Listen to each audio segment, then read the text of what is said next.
Алло, здравствуйте. Да, я нашел вашу сотку. Вернуть? А сколько вы мне дадите денег? Ой, мало же.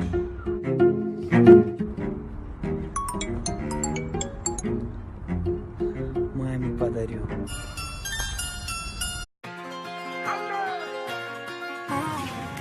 Апке, извините, можно выйти, а?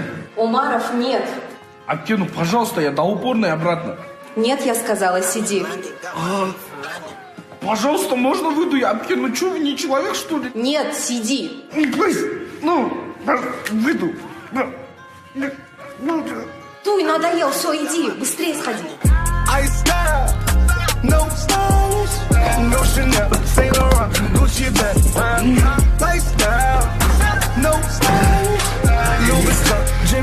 Наконец-то.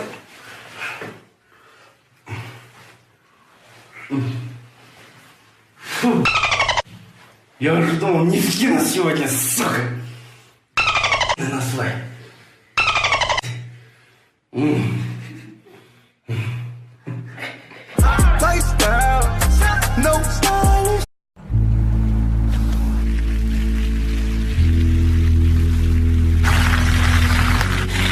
Салам алейкум, пацаны, чё, куда? Абай обратно 500. Абай обратно. Пацаны, садитесь, бесплатно дойду. Давайте, садитесь, удобно. Где ты читаешь мысли мои? Ага. Почему так решили? Почему девушку не взяли? Эх, братишка. Однажды, в холодный зимний день, я стоял у дороги и очень долго не мог поймать такси. Но вдруг одна машина приостановилась и стала медленно подъезжать. Я сразу понял, что это не такси, но на тот момент мне было все равно, лишь бы остановилась. Я уже радовался, что наконец сяду в теплую машину. Как вдруг она проехала мимо меня и остановилась около девушки, которая стояла прямо позади меня и также ловила такси. Мне на тот момент было очень обидно. Я вас понимаю, пацаны. Алло, Ханшолпан, қалайсың? Не істеп жатсың? Үйдесің ба? Үйдегің бар. Бүгін бір кешке не план? Киноға барып қайтпадық па екеуміз? А? Ау, мам! Қазір 1 минут, мама шақырып жатыр.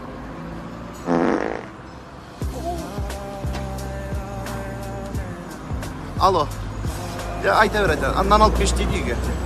Аха.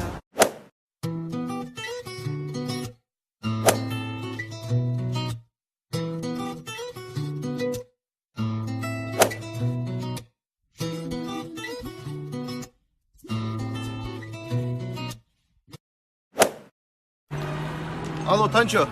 Я чай қойсаш. Мен ғой, мен. Әдет осы қоямадым, давай.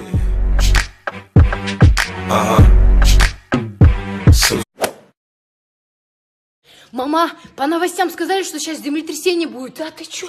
Вася, собирайся, детей бери, документы бери, поехали все. Мама, аяқта землетрясение болады деп жатыр көршілер. Кетей, аузыңа бомба түссін. Землетрясение снес? Пісімілля деп все. Пісімілля құрсын, Құдай сақтасын.